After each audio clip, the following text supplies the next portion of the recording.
Hello mga katribo! Welcome back to my channel!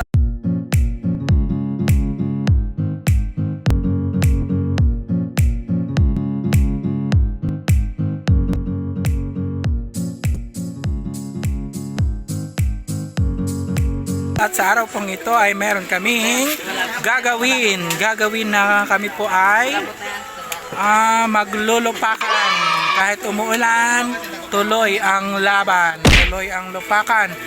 Kasama ko po si Wildflower, yan, si Black Rider, naya po siyang tumingin, at si Dangerous. Nasaan ako? Yan, si Agapito po ang nagbabayo. Ito ang nilulupak. So, manood po kayo para matuto din po kayo maglupak. Paikot ang pagbayo. Yan. Parang Kailangan ikaw, po parang yung jowa mo, pinaikot ka din nung una. Oo, pinaniwala kang mahal ka pero may mahal pala siyang iba. May kapling na iba. Ay, sanay na sanay pong bumayo si Agapito. Kaya kung meron po kayong mga event dyan na gusto nyong magpabayo ng nilagang saging at gawin yung nilupak, kontakin nyo lang po si Agapito. Ang pangalan niya po sa Facebook ay Early 7 Strike Land Never Broke. Sa Tagalog po ay Agapito di hampas lupang di magiba. So ayan na po ang kanyang binabayong saging. Tingnan po natin. Ayan po, Diyos ko po. Diyos ko po, Rudy, ang lagkit na siya. Ayan, ayan, ang sarap po ng nilupak. Ganyan po. Ang galing ni, durog na durog talaga, no? Pag ako nagbayo niyan, ako po.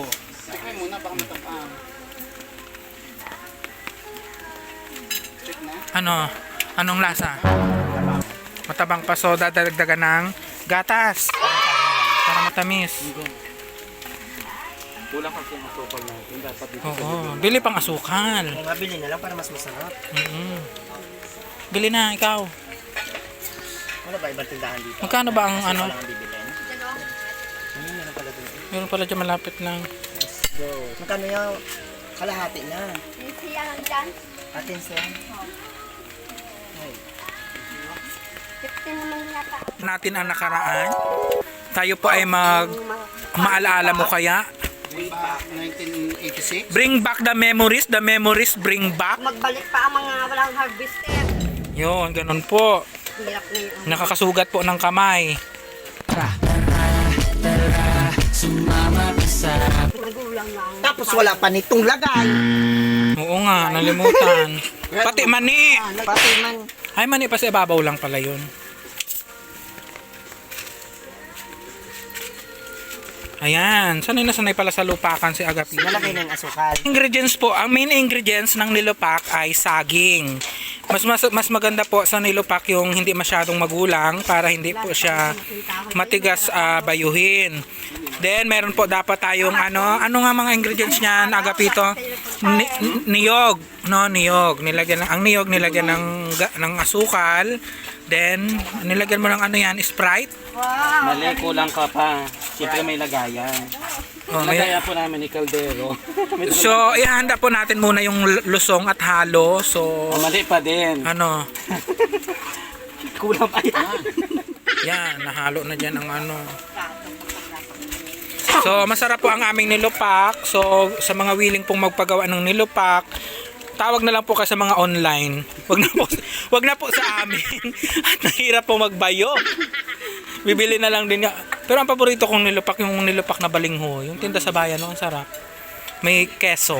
Giniling naman kasi yun. Giniling ayon.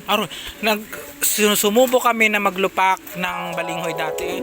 Angat talaga ang lusong sa sobrang lagkit niya, sa hirap niyang bayuhin. Kapit talaga siya sa lusong. Alam mo yung rimas? Oo, yun, masarap din yun. Mas mahirap daw bayuhin yun kaysa sa balinghoy. Mas mahirap pa yun. Masarap din nilupak yun, ha? Ayan po, pinipresent po ni Wildflower. Tingnan nyo po kung ano itsura ni Wildflower. Malay ba agwas ba siya? Walang lasa, guys. Pinapromote nga natin yan ay bakit walang Ang lasa. sarap, yummy. Yummy na pag may gatas. Pa-taste nga. Puro gatas. Ang tamis, ang sarap. Talan po, si Wildflower ang nagbabayo. Hindi naman makita yung binabayo. Yan. O, igaganyan ko na lang siya. Yan. Oo, kita na si Wildflower at ang kanyang binabayong saging. Kailangan durog na durog yan, ha? Walang buo-buo. Tatakbo, tatalon, sisigaw ang pangalan mo. Proseso ng paglulupak.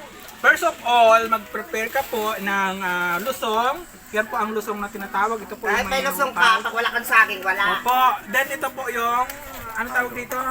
Halo. Halo. Yun po yung pangdurog ng saging. Ganito po, lalagyan natin ng saging.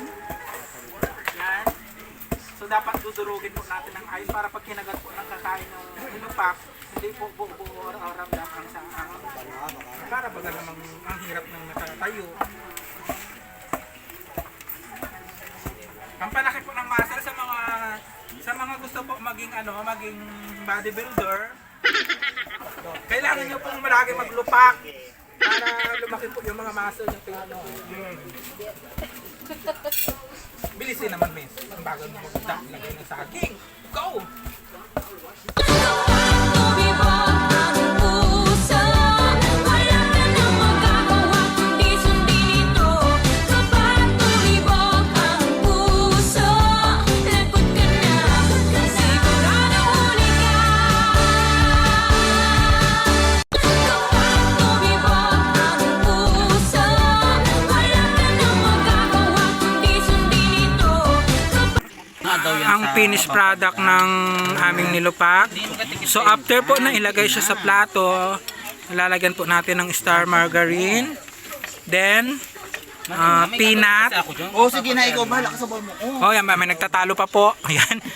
Nagtatalo po sa kanilang, kasi po ito isang competition ng nilupak kung sino pa ang may masarap at magandang presentation ng nilupak. Bago ibalik lang yung A few moments later. Ang paglulupak ay natapos na at mamaya-maya po ng ilang minuto kami po ay kakain na ng aming nilupak. So sa mga hindi pa po nakasubscribe sa channel namin, pakiclick po ng subscribe at pakiclick thumbs up na rin po ng notification bell para updated po kayo sa mga next videos na i-upload namin sa channel na ito. Salamat po sa inyong panonood lagi sa aming channel. Keep safe everyone and thank you. So ito po mga katribo, kumakain na po kami ng aming mga pinagpagurang nilupak. At ang masasabi ko po sa nilupak na ito ay, ang tunay na sarap na nilupak ay matitikman nyo kapag Sa sarap ng JR bayo. ang nagbayo. Oh. Puso natin mula ngayon'y magkadikit.